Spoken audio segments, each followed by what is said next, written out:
Today we're going to be continuing chapter 11, which is called Manna and Mercy for All. This is a long chapter, and I'm not even sure if we'll finish it today or not. But before we dive into that, does anybody have any shalom moments from the last week you'd like to share?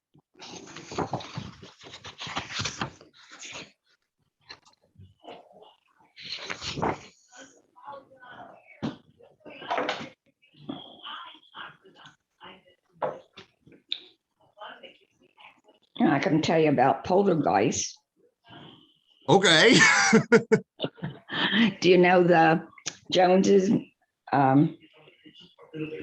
Keith and his wife, Mickey, that have Owens Monument? Yeah. Okay. They had water coming down in there. They have a granddaughter that their boyfriend doesn't believe in God, and they're trying to get her to move on. So they had water come down in their business, and no leaks or anything. And then when they went home, the cabinet doors in the kitchen opened and plates were flying out, and there's glass all over. They called the police. The police said you should have your priest here to bless the house and get rid of the poltergeist, I guess. Ooh, Police said that. they believe. June, where's this house? So they had the priest there on Sunday, but they can't live in the house because of all the broken things that are flying Wow. around. Oh my Oh my God. God. Wow. It's like a movie, like a Yeah. science fiction or something. Hmm.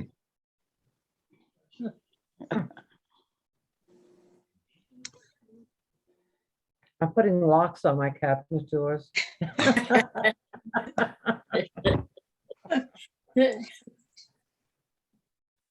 So where is there peace in that story, do you think?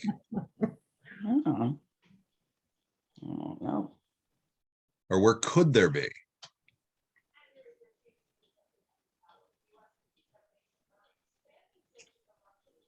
Maybe in the granddaughter's relationship. Yeah, Yes. that's what I was thinking, Oh. Georgia. Could be.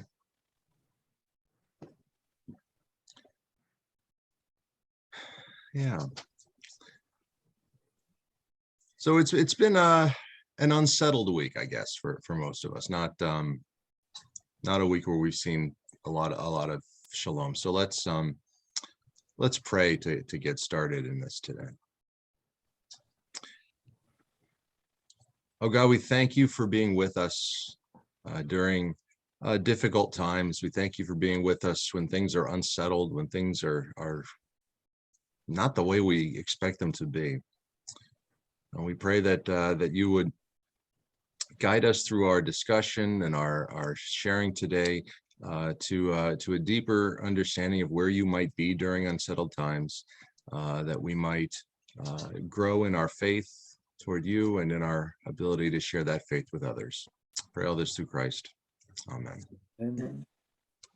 Okay, so on my screen right now, I see Brenda, Georgia, June, Kathy, Joe, Kim, and Mary. And we are starting on the bottom of page 45. We were looking at this this spot on the bottom when we closed last time. So I'd like to start by reading the last paragraph as well as the list of words there again. So Brenda, could you was it you who read this last week, Brenda? Yes. I thought so. Well, you did it so Yes. well. Would you do it again?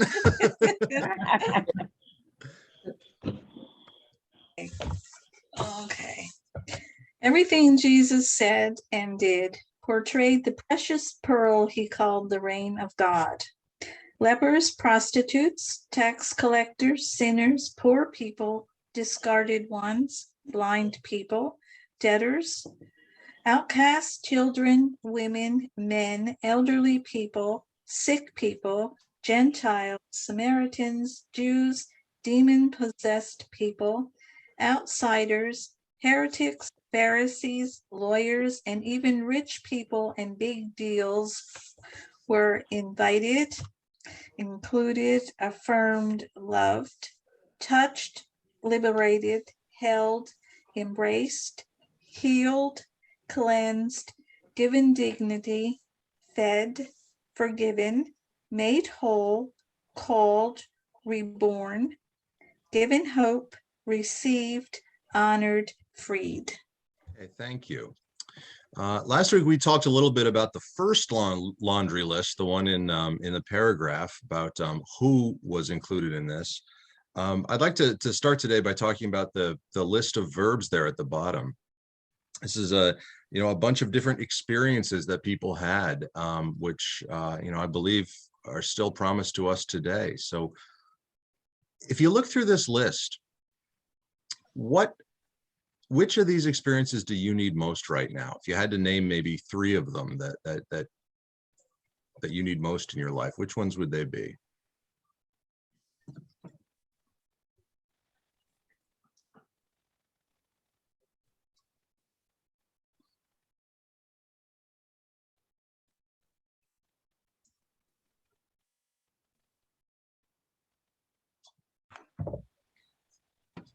Guess we all need love. Mhm. Be forgiven. Given hope. Mhm.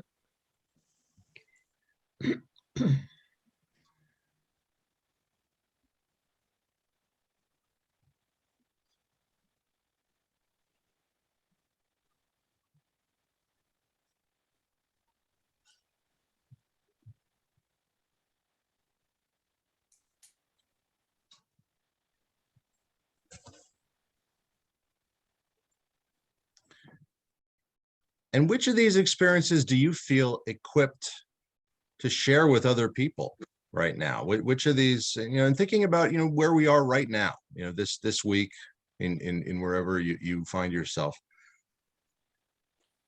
which 2 or 3 of these are you most equipped to help others to experience?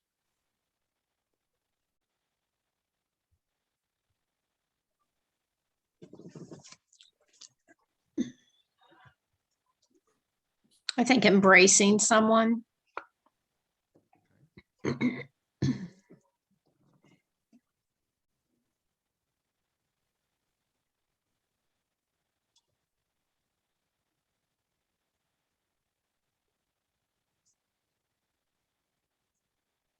think, like you said, Georgia, give hope to people.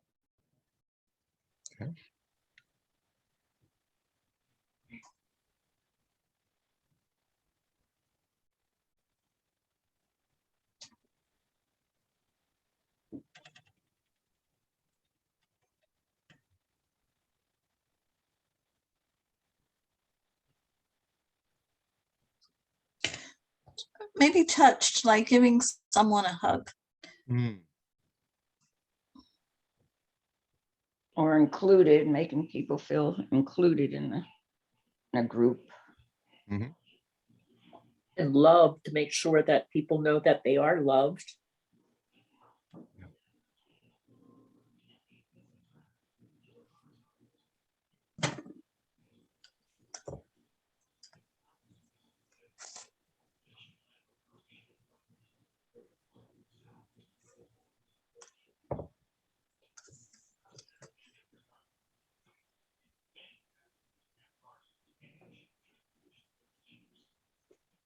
I think one of the neat things about these experiences here is that they kind of become what could be called a virtuous cycle. You've heard of a vicious cycle, that one thing leads to another, which then leads back to the original, which just gets worse and worse and worse. Well, a virtuous cycle is the same thing, but it's a good thing. And I think sometimes when we do these things, when we offer hope to someone or embrace someone, we ourselves find it easier to experience maybe not that same thing, but one of the other things on this list. And when we experience it, we're more likely to go out and share it with others. I think it can become a virtuous cycle. Do you find that to be true? Is that your experience? Yeah. Yeah.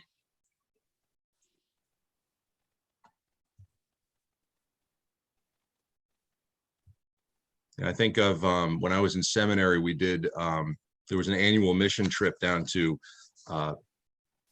the Sea Islands in South Carolina, where we did kind of Habitat for Humanity type work with people who were incredibly poor and it really had nothing but their faith. And we just did little work to make their houses safer.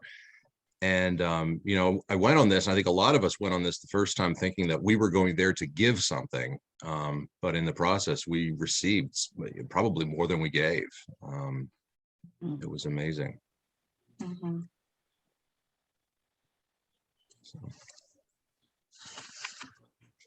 So I think that's part of what the kingdom of God is that Jesus, you know, announced and brought is that cycle of you know, acting in certain ways that make it easier for us to receive the gifts that he offers. So, all right, let's take a look at page 46, and we'll read basically through the first full paragraph there, and then we'll look at the picture as well.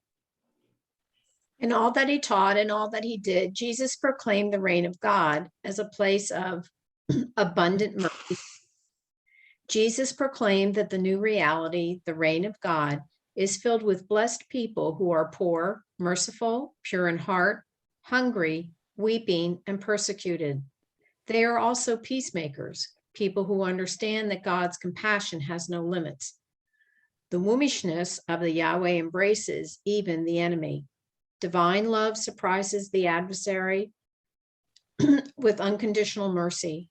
Everybody, absolutely everybody, is included in the embrace of God. Right. Love your enemies, do good to those who hate you. Certainly he doesn't mean the Romans. I hope not. Yeah, they weren't any smarter than we are back then.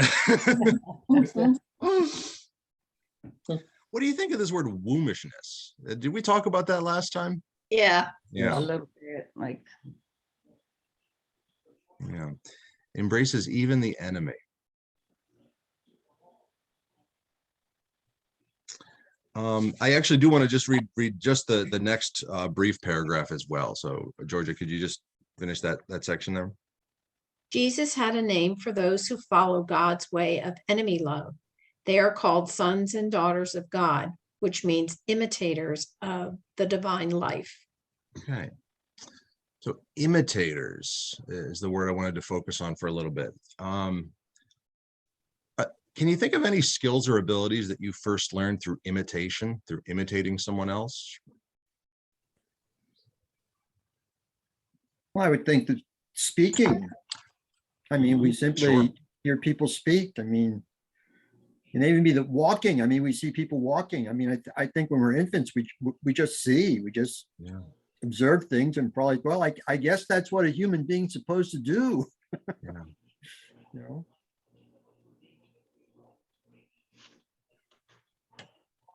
Okay. Any others? Can you think of maybe some skills you learned when you were a little bit older that you learned at least in part through imitation? I learned some drawing stuff through books that like have step by step, like especially drawing like features of faces. Like for eye, like first you draw this, then you draw that, and then you draw the next thing, and it guides you step by step, like how to do it. Mhm. I And a think lot, about following a recipe. yeah, Oh, okay. Mhm. Yeah. Well, now Learn you to can follow videos like how to cook, and Yeah. Yeah. like you don't even have to read the recipe; you can just watch the video. I think a lot of people do home repair and car repair and stuff like that with Mhm. videos now too. Instead of like, you know, reading a handbook, they go to YouTube and see how do you change the oil or whatever. Yeah. even fixing your appliances, they do on YouTube. Okay. Yeah. Yeah. Yeah, Learning that's how to become a s- go-to now, just a simple, oh, let me see if I can see somebody else doing that Yeah. to see where I might be missing a step or something. Yeah. It really is a great advantage. Yeah, it enables you to understand it in a way that just reading instructions sometimes Mhm. don't. Yeah. Mhm. Mhm. I Learning how to remember. sew. To sew. To sew. Mhm. Remember when Corey was in middle school band and we were getting ready to go for a concert, and Jim was at work, and he was going to meet us at the school, and Corey was trying to figure out how to tie a tie, and I'm like, I don't know how to tie a tie. He went on YouTube and found a video about how to tie Yeah. a tie, but that was before I was like totally tuned into what YouTube Yeah. had to offer, and I just thought it was like, nonsense. And so that experience was like, wow, you could really like learn something from YouTube. So now we Yeah. all take it for granted, but back then I didn't realize you could find all these like how-to videos on Yeah. YouTube. Well, I don't think you were wrong that it's also nonsense. I think there's still quite a lot of nonsense there too. I remember during the pandemic when we were looking for stories of generosity and things, I came across one where a guy has a YouTube channel where he teaches young boys about different things that because they don't have a father, that things like tying the tie or taking a girl on the first date or different things like that. But it was quite interesting to see, what he offered. Yeah. I think I think, I learned how to grieve the deaths of loved ones from the people in my congregation.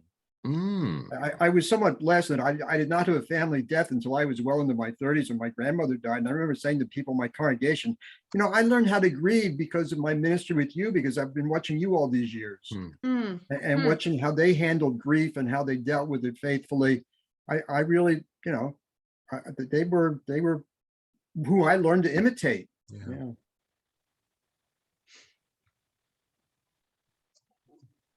I think about the part of a seminary education to become a pastor is a year of internship, and I think in some ways an intern year, and this is probably true in a lot of other careers too. At least it begins with imitation. You learn to imitate the supervisor you're working with, and then over time, you kind of get your own skill. And I think you brought up following a recipe is another great example of that. Is you might begin when you're first cooking, really following recipes exactly as they are, but over time, as you get more experience, you don't need the recipe anymore, at least not for certain things. That's why I cook and don't bake because there's a lot more room for error. But I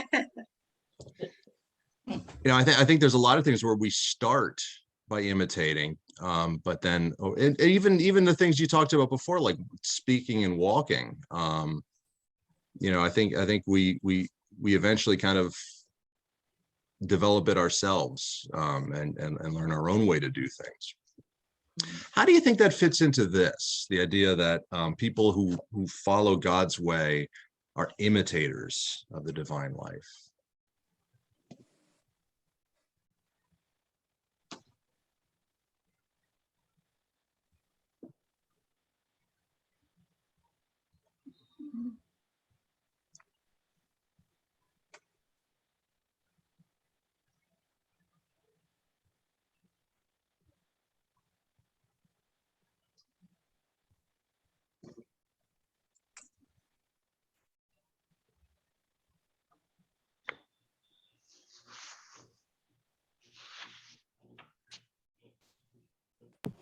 Well, I think because God has given us examples, and Jesus, and like God gave us examples through the prophets and through Jesus, and that God shows us how he wants us to live so that we can be joyful and happy. And if we would just follow what God imitates, or like if we would just imitate God, then everything would be fine, except we just don't. So that's why we have so much strife and angst.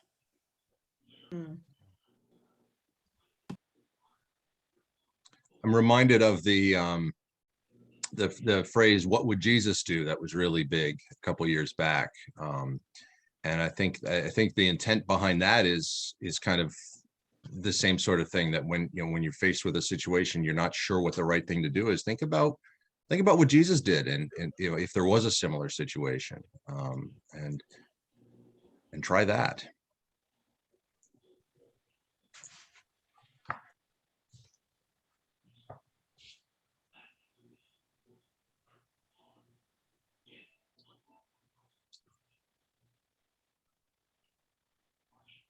maybe part of God's intent in becoming incarnate as a human being in Jesus was to show that these rules and commands and instructions and so forth that I'm giving you, are not just, they're not just a rule book to follow. Like, here's an example of how to do it. I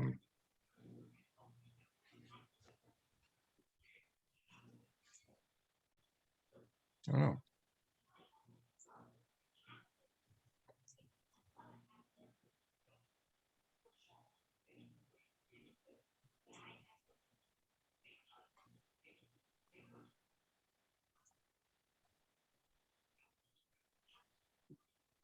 Do you I think guess- Jesus, oh, go ahead, Georgia. Sorry. No, I guess I was going to say, and it's even to be an imitator, it's hard because it's not how we're used to thinking, because the sentence above talks about following God's way of enemy love.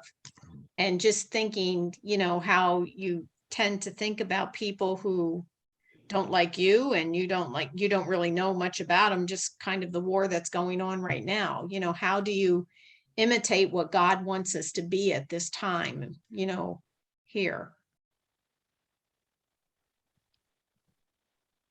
It's hard. How do you think Jesus lived that out? The idea of enemy love, is that something that he showed us as well as telling us? I think so. I mean, it would have been easy for him to, I guess the enemy would be the Pharisees and the Sadducees and all of those who were looking for reasons to get rid of him. I mean, in that day, I would consider that an enemy of mine. Mm-hmm. And he showed how to, he asked a question with a question and waited for them to answer, and just non-violent, but just kind of making them think about really what they were saying. Was that really the way it was? And he could always come back because what he was saying was the truth. He had no problem defending what he was saying as the truth.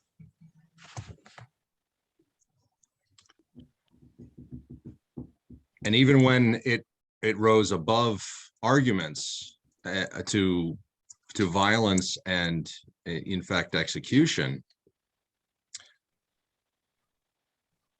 I think the example Jesus showed is really difficult and alien to us, that he walked right into it in complete faith.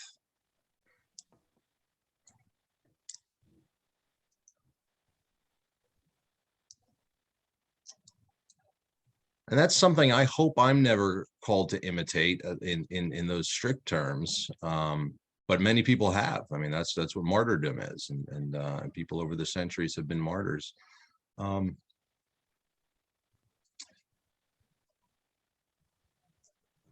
Have you ever done something like this, though? Have you ever offered mercy and goodness to someone who you thought was wanting to bring you harm?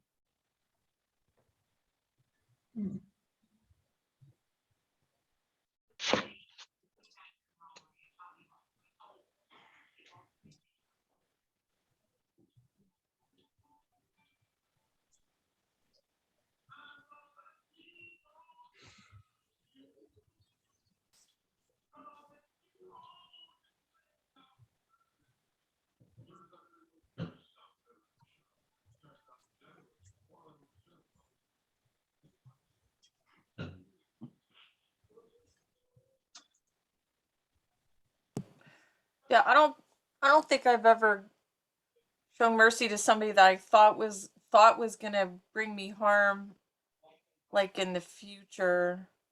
But I feel like I have tried to be like create more peace or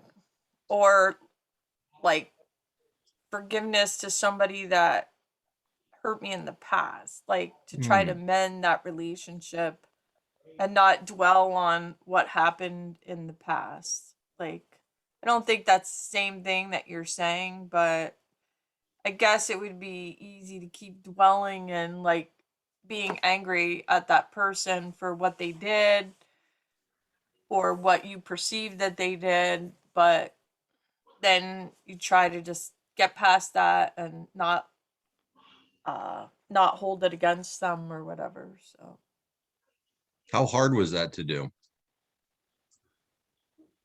I think the further past the incident, it gets easier. Like Okay. when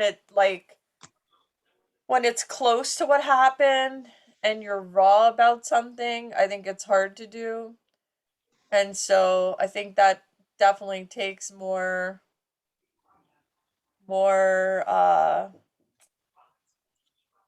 I guess faith, which I don't know if I always have, but I think the further beyond when something happened and you can just be like, okay, well, I forgive this person, and I'd rather have a smoother relationship than dwell in like what happened. So I think that's right on track. I think, forgiving people who have hurt us is a way of loving our enemies. I think, most of us around this screen are very fortunate in our location in life, that we don't have experiences of outright persecution and terrorism and famine and the things that some people do experience. But I think we do have experiences like you described, Kim, of opportunities to forgive people, when our gut reaction is not to.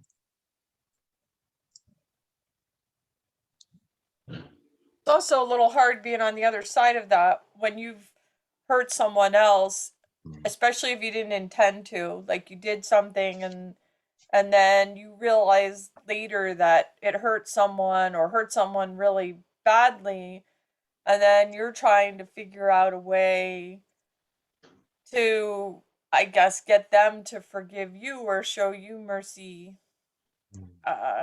I don't know. I guess if I intentionally hurt someone, I don't know if I'd expect them to show me forgiveness or mercy, but if I unintentionally hurt someone, that's tough too, knowing that you caused someone like pain and suffering and that they're upset and they're wounded and you didn't even realize you did something to hurt them. So that I think is kind of hard too. Yeah, it is.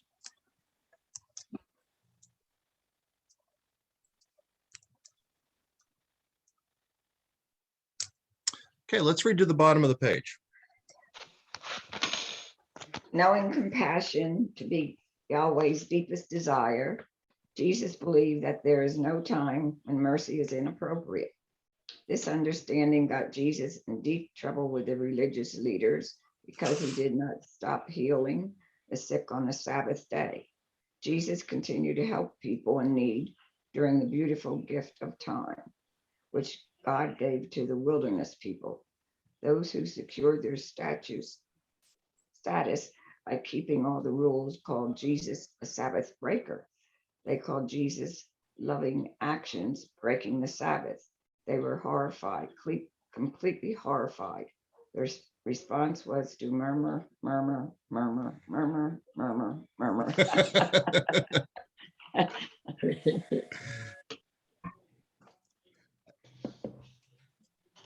I got to share a quick story that's not really related to this, but this murmur reminded me of this. Heather and I went to see a play years and years ago. I forget even what the play was, but it was a play where the audience was asked to participate in various ways, and there were a couple moments when they wanted the audience to murmur, and they said, "Here's how you do it. Everybody say rutabaga," and just keep saying that, and it's really remarkable if you get a whole crowd of people saying rutabaga, rutabaga, rutabaga, because it's all not quite in line with each other. It really just sounds like people murmuring. It's it's kind of neat. Anyway, so Jesus believed there's no time when mercy is inappropriate. Right. Do you agree with Jesus on that? Yes.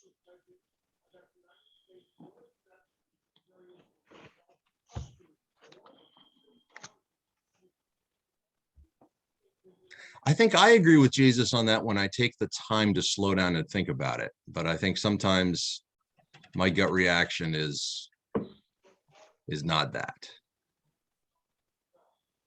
I think emotions get the better of me sometimes.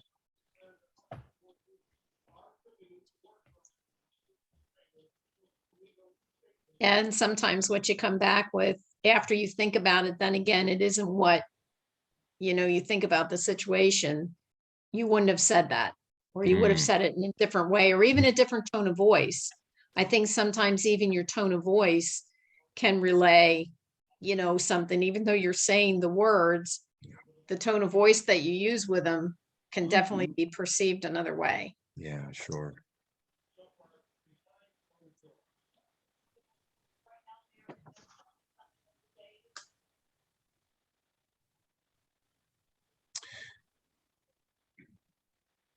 Have you had experiences where you hear people murmuring? What do you make of that? They probably weren't just saying rutabaga, rutabaga. What kind of things do you think people are saying when they're murmuring about something or about you? If they're murmuring about me, I don't know what they're saying. But They're what out in the goes through your parking lot mind? after What the are church your meeting doing it. assumptions? We Talking- joke about the meeting after the meeting in the parking lot. Ah, I was never part of those as the pastor. Other people went and had those meetings, and I don't know if they were good or bad.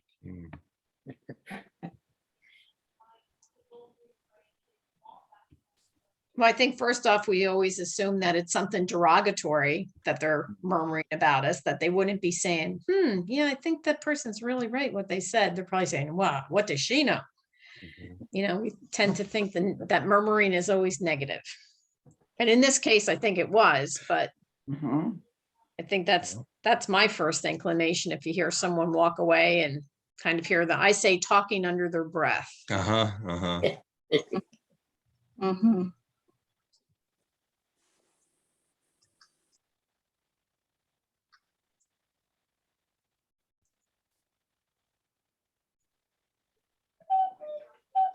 I knew someone at my last church who worked for PPL, for the big nuclear power plant in Berwick.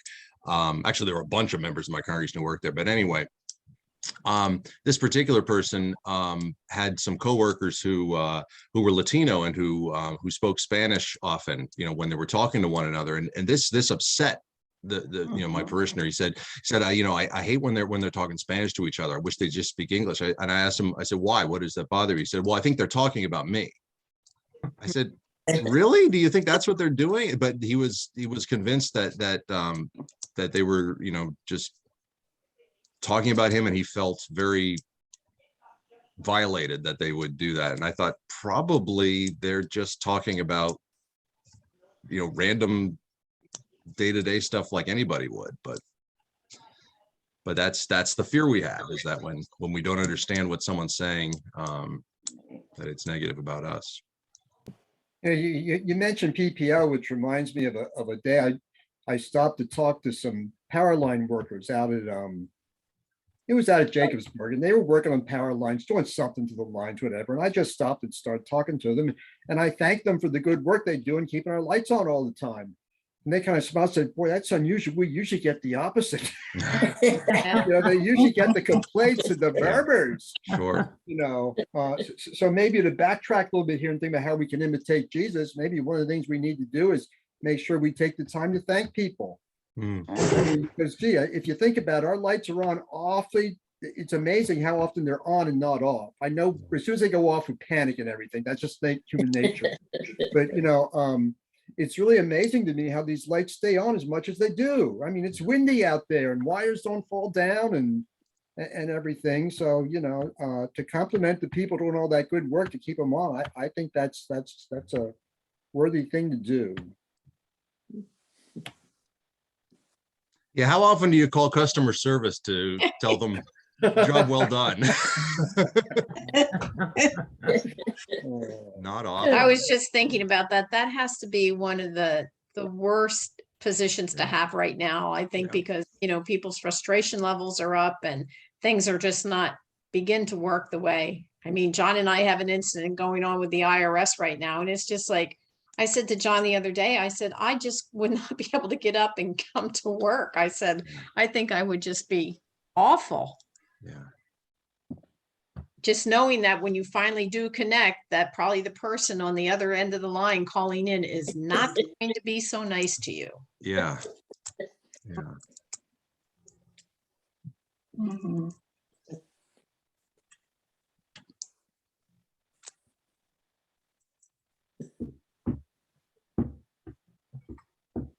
Okay, let's read the next page down to that big bold paragraph, about 2/3 of the way down. Once Jesus was teaching in the synagogue on the Sabbath day. He saw a woman who was bent over for 18 years. Filled with compassion, Jesus announced her liberation, laid his hands on her, and she straightened up at once. The president of the synagogue was indignant because Jesus had healed on the Sabbath. He could not understand why Jesus did not limit his healings to the approved days for helping sick people, sundown Saturday to sundown on Friday. Jesus reminded him that people help animals on the Sabbath. Therefore, why should we not help a dear daughter of Sarah and Abraham on the Sabbath? Jesus' act of mercy on the Sabbath announced. You want me to read that too? Yes, please. Okay, the extravagant reign of God's mercy brought by Jesus in a wondrous restoration of the wilderness faith. The Sabbath day has once again become what Yahweh wanted it to be, a beautiful day of friendship with God, with others, and with nature. Okay, thank you. And you see in these pictures, the top picture is, is a woman who Jesus, allowed to become straight, and of course there's the murmuring, and then the next picture is people. This is the example Jesus gave. You'd help one of your animals who fell into a pit, wouldn't you, on the Sabbath? So why not help one of Abraham and Sarah's children?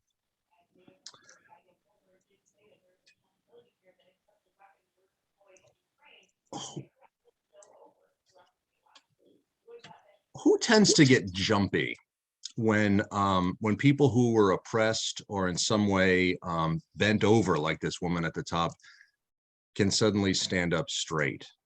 If you think about that in a broader sense, who gets jumpy when that happens?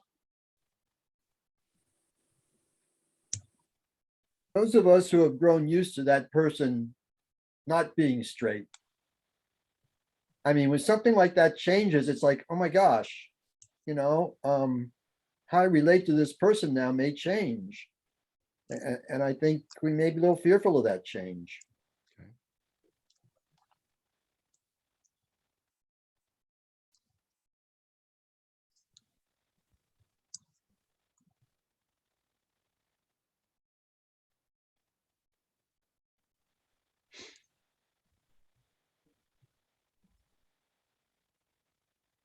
It's kind of like the day you realize your children are adults. And the relationship must change whether you like it or not.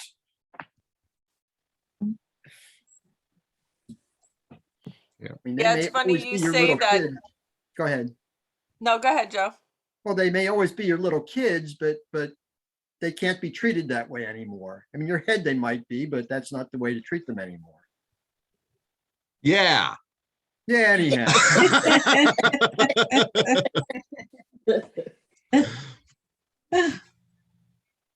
Go ahead, Kim.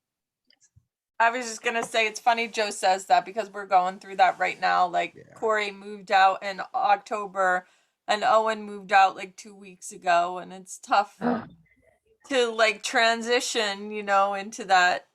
Well, they're on their own now, and you're not the day-to-day mom and dad kind of thing. It's tough to get used You're to. empty nesters. Yep. I'm reminded of this the story in the Bible when Jesus went into the land of the Gerasenes and healed a man who was possessed by a demon that caused him to, you know, live up in the hills and beat himself with stones and stuff. And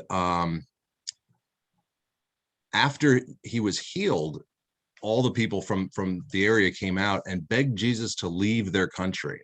And I used to find that very, very confusing. Why would they want Jesus to leave? He just, you know, helped somebody out. And something I read suggested that perhaps they had grown used to viewing this person as, you know, as their town crazy person, as the scapegoat, as, you know,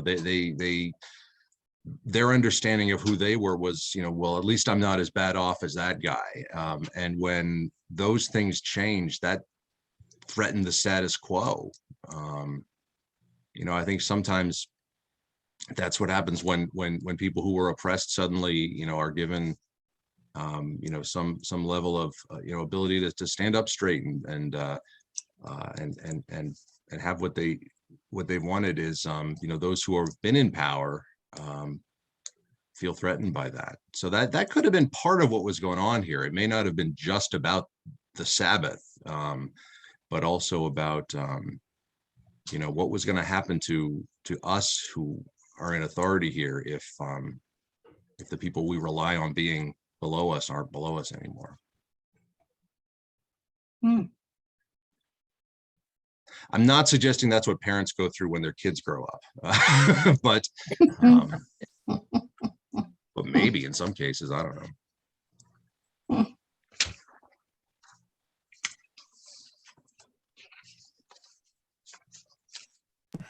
Do you think sometimes though, if someone's in charge and they have done things to make things a certain way, and then someone else comes along and does something that's a perceived good thing, but those that have kind of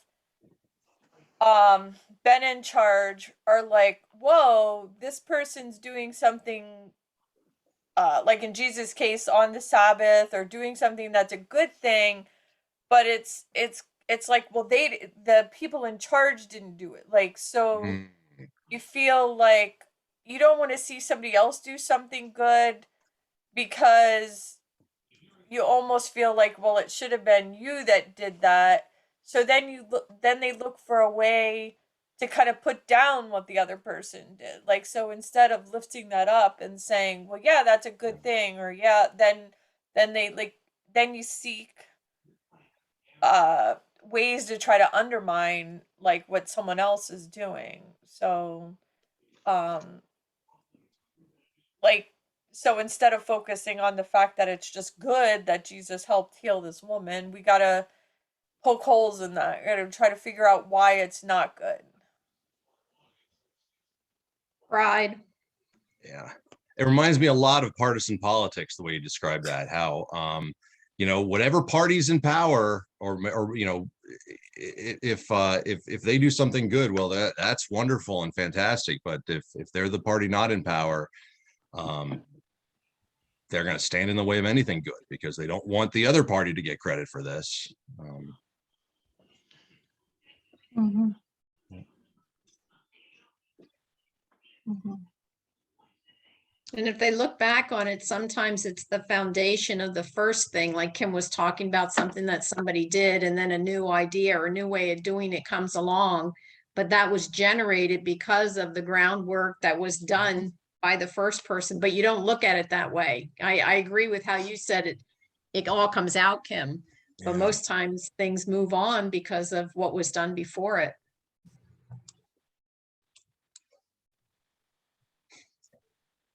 So how would you describe the way Jesus changed or tried to change the understanding of the Sabbath?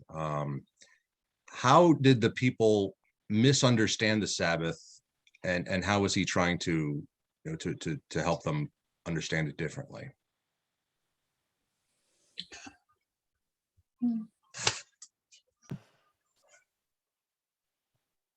Well, I think the people just got bogged down in the rules of the Sabbath instead of the spirit of the Sabbath. So the spirit of the Sabbath is to celebrate God and to worship God and the rules were put in place as guidelines to try to help people live their lives in a way to make the Sabbath holy. But then we're so bogged down with the rules that you forget why there's rules about the Sabbath in the first place. So Jesus, you know, is trying to show that that that you shouldn't just be tied to these rules, that you should try to live a good life um in spite of the rules, I guess.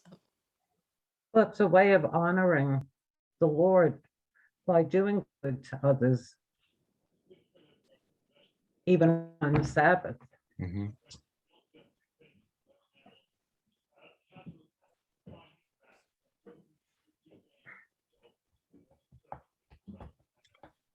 Yeah, that the promise of a day without work doesn't need to turn into a day without helping other people. Right, right. Right. Well said, Pastor, well said.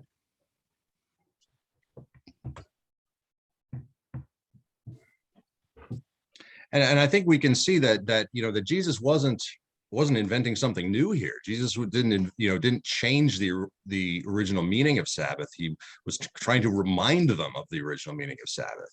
He was certainly going against the leadership at the time, but it was at least I believe it was very much in line with with what God's plan was in the first place. I think.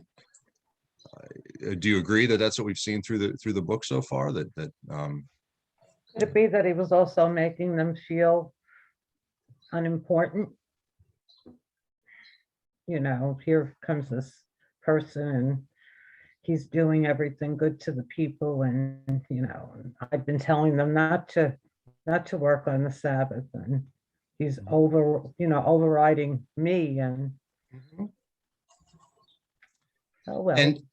And on top of that, these priests probably had a lot of fear in them, because if we lose control, if somebody is overruling us and we don't have control of the people, how long will it take for the Romans to kick us out and put somebody else in our place? Their leadership places were very tentative based on the Roman occupation. So that may have been part of it as well. I know there were some Easters and Christmases when I simply did not enjoy those days the way I should, because as a pastor, I was so afraid I was going to ruin something or do something wrong. And I wanted to make sure I didn't ruin Christmas or Easter for somebody else by doing something wrong that day. And it would bother me, and I get all caught up in that. And I think I lost a lot of the joy of the day because I was so concerned about everything being just right, just perfect. And I think that's part of what happened. So I also think it's important, Michael, to stress what you said about Jesus did not come along and invent something new about the Sabbath. He was reaffirming what traditional Jewish thought had always said about the Sabbath, that it's a day of joy and celebration.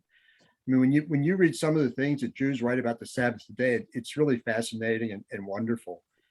How they see it as a day of taking it easy, enjoying the gifts of nature, enjoying the gifts of creation. Too often, I think Christians have had the idea that Jesus came along and corrected all those nasty Jews, when there were a few nasty Jews, but they weren't all like that. So we need to understand that.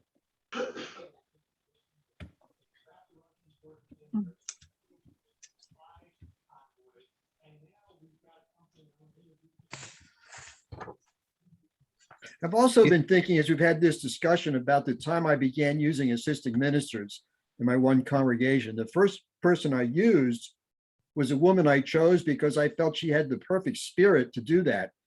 And there was some intense opposition from a couple of older men. And I think the opposition had to do with the fact that a woman was up there in a leadership position. They never stated it that way, but to this day, I believe that was the reason. That they just had this, that they were set in their ways and said it had to be this certain way. And only a man should be up front there, not a woman shouldn't be leading worship. Because the intensity of their opposition was just weird. It was just really strange. They were so upset with this. They were making up things, and it was crazy. So I think that was a case where people gotten so legalistic and so had such a firm idea of how things should be that they couldn't appreciate the fact this woman had remarkable gifts for leading worship. She was really good at it. It was just natural to her.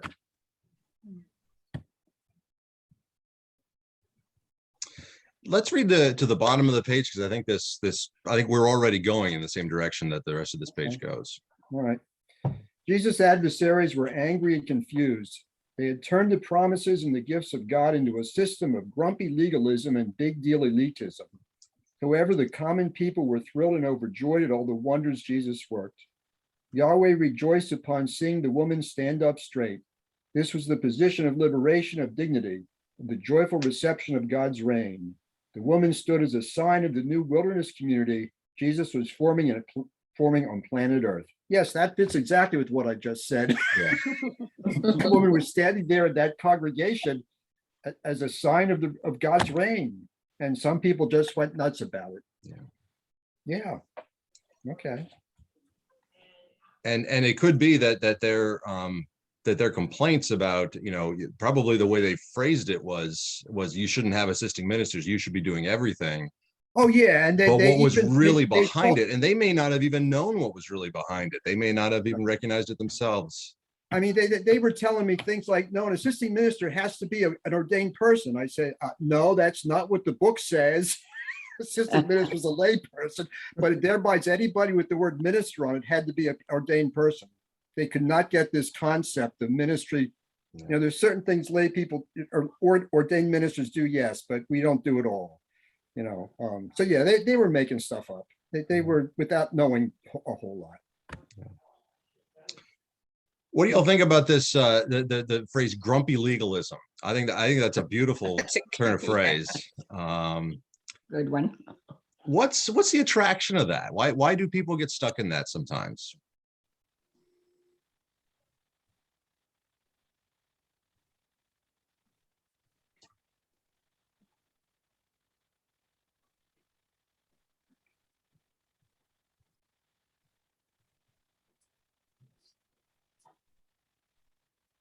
Might change the way, I guess, when someone's so stuck on doing liturgy one way or something else has changed, that they feel maybe they're not worshiping God and giving him reverence because they're changing things and it seems different.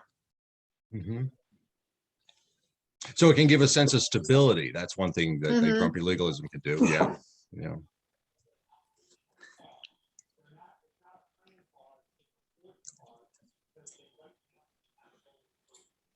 I think it can give you a sense of control, of understanding. I've noticed in my own experience, when I feel a need to be in control of things, it usually comes out not in terms of I need to be in charge and making all the decisions, but more that I need to understand what's going on. I need to have it, that's where I need the control in my experience when I'm, when I slip into that I need to understand everything that's going on. It needs to make sense to me. And I think, a strict legalism, makes some sense. It takes something that's complicated and ambiguous and kind of puts guardrails around it. So I think that's one of the attractions of it. Another attraction is you don't have to think anymore. Mm. It's set in stone. Mm-hmm. So now I don't even have to consider other possibilities. Mm-hmm. Mm-hmm.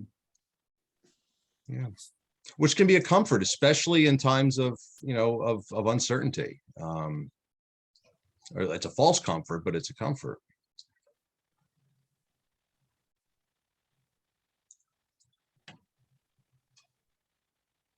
I also think it shows up a lot in people whose faith journey kind of stops when they're confirmed. Mm. I'm thinking here of some person who insisted to me the only rightful confirmation book was that little blue book. And I don't know if any of you remember that, but there was this little blue book for confirmation by Joseph Stump that was used back in the 50s and 60s. And this one guy, he said, that's the only thing you can use. You can't use anything else. said, what are you talking about? I said, Stubbs' book is a commentary on the catechism. It's not the catechism itself. But he didn't want to hear it. That's what he was brought up. He was brought up in that book, and that was the end of the story. End of Mhm. story. Has to be this way. But oh my goodness.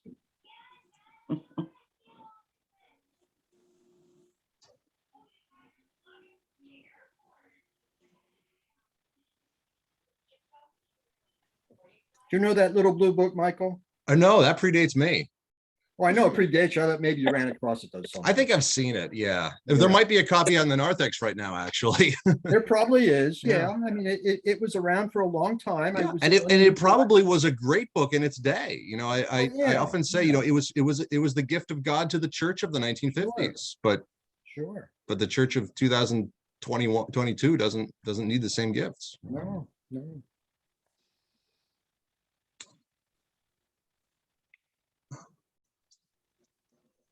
That's Okay. something, by the way, that aging pastors have to deal with and accept. That life changes. The way we did it isn't necessarily the way God, it's going to be done for all time. Yeah. Well, that's been one of the gifts of the pandemic, I think, to a lot of us is True. It forced us to do things differently. Yep. True. You know, I hear a lot more when I meet with other pastors, mostly this way on Zoom. Yeah, I think we're tired, but we're also you know, a lot more open to different things than we would have been before. You know, I look back now on you know, my understanding of how baptisms ought to be done. 3 years ago, there's no way I would do a baptism outside worship. That you just don't do that. Baptisms are part of worship. I still recognize the importance of that today, but I'm not grumpily legal about it anymore. We do baptisms outside as not as part of worship because we had to during the pandemic, and now it's, you know, we just have to think about how to connect people with it. You know, I think there's a lot of other examples of that. I never would have used these little prepackaged communion things. Oh my gosh, that's not communion. Well, it may not be as tasty. We may not want to stick with it, but it is communion. Yeah. Mhm. All right, let's take a look at the next page. We'll read. How far will we read? Let's read down to the picture there and the big words after the picture. Jesus also proclaimed by what he said and what he did that the reign of God is a place of abundant manna for all. Thus Jesus' ministry was indeed good news to the poor. He called the people back to the covenant life of bread sharing, back to the lessons learned in the wilderness school, back to the days of manna when all had enough and no one had too much. He came to restore manna society. Jesus' act of feeding the 5,000 was a clear demonstration of manna society restored. Jesus received God's manna, 5 loaves and 2 fish, raised his eyes to heaven, and said a blessing. He then handed the bread and the fish to his disciples, and they distributed the food to all. The hungry multitudes ate and were satisfied, and there were 12 baskets fulls left over. And I'm sorry, I that's what I said, but if you could read the next short paragraph too, please. Okay. The joyful meal was truly a manna event. All received from God, all shared, all had more than enough, all were satisfied. The meal was indeed a clear picture of how a restored partner people would live together. Okay, thank you. So, so we just looked in the last 2 pages about how Jesus came to bring mercy to all, and here talking about how Jesus came to bring manna to all. And I think one thing that Erlander helps us to see here, which Luke does as well, remember Erlander is following the Gospel of Luke, is that manna, you know, isn't just, you know, a happy word or a feeling. It's also connected to real food. You know, Jesus did this with real food, took bread and fish and made the new manna out of it. And I think that's, it's clear that Erlander has a Lutheran upbringing in some ways, because Lutherans tend to be very, very tangible about this stuff. It's really important that that we have bread for communion. It's not it's not just saying that God loves you. It's here, eat this, that God loves you. That's an important way of showing manna. So where do you see manna sharing moments in the world today? People sending things over to Ukraine. Absolutely. Mhm. Well, with People pump- people donating to food pantries. Mhm.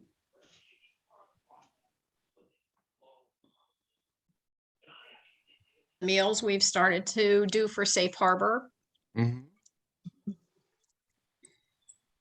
Meals for Mending. Mhm.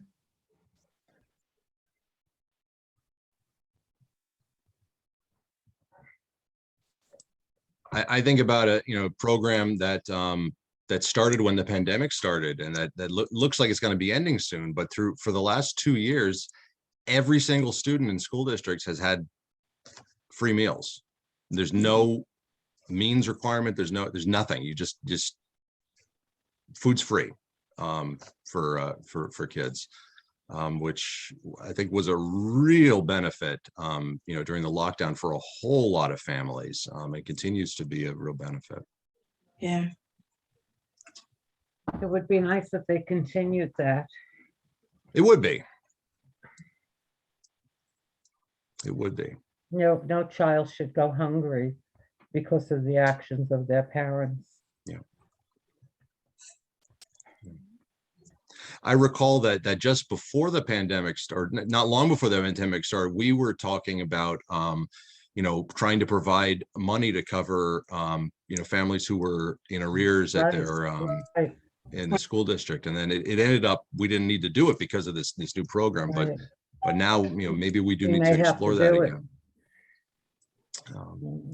It's funny that all the examples we've shared so far, we didn't need to leave food. There's so much sharing manna in the world is still connected to food. Mhm. So much of the way we do things here.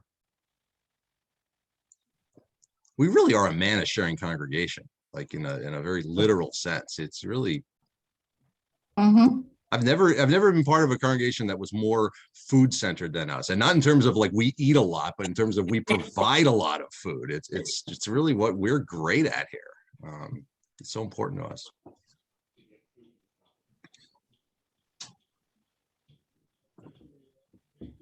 Who One of helps the those? congregations I served had a wonderful tradition of providing funeral dinners.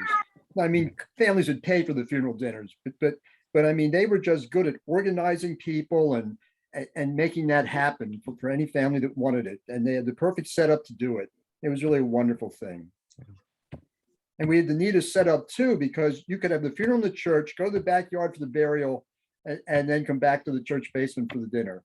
It was just that was a manna sharing day, I think, because Sure. we did it all. We had the word, we had the burial, we had the fellowship around the table.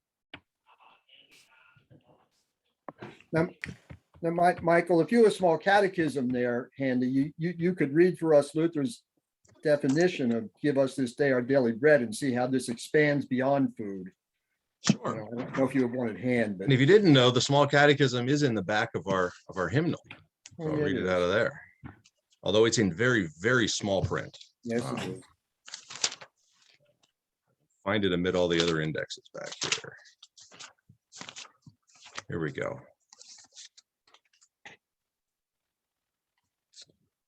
Give us today our daily bread. What does this mean? In fact, God gives daily bread without our prayer, even to all evil people. But we ask in this prayer that God calls us to recognize what our daily bread is and to receive it with thanksgiving. What then does daily bread mean? everything included in the necessities and nourishment for our bodies, such as food, drink, clothing, shoes, house, farm, fields, livestock, money, property, an upright spouse, upright children, upright members of the household, upright and faithful rulers, good government, good weather, peace, health, decency, honor, good friends, faithful neighbors, and the like. It's an I always exhausting love that list. definition of daily bread. I think that's wonderful. I'm sorry, I always share this story. If you've heard this before, I apologize. But the person who translated our current edition of the Small Catechism is a professor named Tim Wenger, who was a professor at the Philadelphia Seminary when I was there. And I remember him saying he was actually just putting the finishing touches on the Small Catechism, his translation of it, while I was a student there. And I remember him saying that he brought back the word shoes, which apparently had been missing in the prior English translation, but he found in the German that Luther said shoes, and I'm putting shoes back in here. He was very proud of that shoes are part of daily bread. I don't know. Back in the early days when we had our rummage sale, there was someone from the school district who would come in and pick out clothing for children, and someone else came in and picked out baby items for their organization, and that kind of stuff. So that was something too that we were one time involved in. And when we had dinners, dinners always went out to all the shut-ins. And when they made homemade soups, they went out too.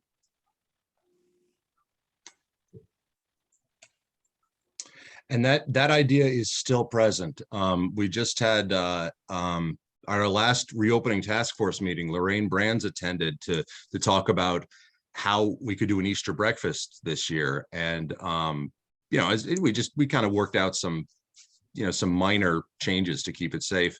But one question that came up is, how can we take meals out to other people if requested? And so that idea is still alive here even today. Good. My mom's church has been making soup like once a month for the last couple months and taking it out to people. They haven't been as restrictive as we were, but she's gone and helped make soup and given people. And I think there's a lot of things that people are doing that are Manna sharing that aren't involving food. Like you mentioned, Habitat for Humanity, like it's not involving food, but it's involving building houses for people, and the people in Poland who are taking in refugees from the Ukraine. That's Manna sharing, being willing to open up their homes to people that are fleeing the country. Absolutely. Absolutely. There was a good short video that the ELCA had put up on their YouTube channel last week where they spoke with a pastor in Budapest in I think she was in Hungary, but just talking about, how all the people came together and what the churches were, doing, how all the churches were opening up and giving, people, to stay and to do and things. But it was just, very, compassionate to hear what was going on the ground from somebody who was on the ground there. I think I saw that same video, George. I think you sent it to me. I think I sent you the link, Mary. Yeah. Is that something you think would be good for me to share with the congregation? It might be. Yeah. I mean, I think people still, what they're hearing in the news and other things, but I think this, to me, it was somebody that is living through it on the ground with the presence of Christ was reassuring. I felt kind of, not that it was good for the people, but I was reassured that there were people on the ground that were actively helping. Right. And I mean, you hear a lot of those good stories now, but it kind of touched home when it was a pastor of a Lutheran church. Sure. Could you send that link to me and I'll share that with the Sure. congregation? Yeah. And I think that also brings up a really good point, that in order to bring, manna to all, that's not something that I can do, or that we around this Zoom call can do, or that we as a congregation can do. That's something that requires, people all over the world to do together. It's not something we can do individually, but we can play our part in it. Mhm. And I like that idea of being reassured that there are other people playing their part. Mhm.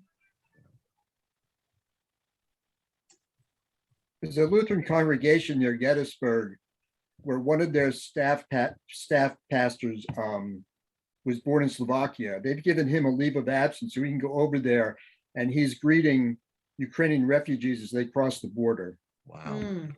Hmm. And so that guy's uprooted his life to go do that. Mhm. I've actually And- talked to his wife. His wife is on the advancement staff of Gettysburg Seminary, and she's called me a couple times about giving to the seminary. And she's a remarkable woman, by the way. She always remembers I like birds and always has birdie stories to tell me. So, it's kind of cool. But to hear that her husband is one of those who is over there helping gave me a sort of very indirect personal connection, which was kind of neat. Mhm. And it's neat too that this congregation there, in a way, he's there on behalf of them. Yes, They're paying a salary right now to do this, which is a real bold move for a congregation to make. That's neat.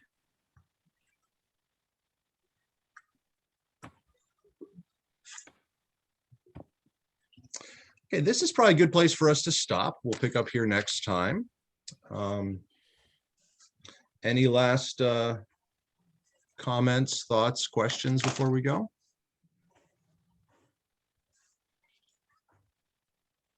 Okay. Then thank you all very much. I hope you have a manna-filled day, and we'll see you soon. Thank you. Bye, everybody. everybody. Bye. Bye. Bye.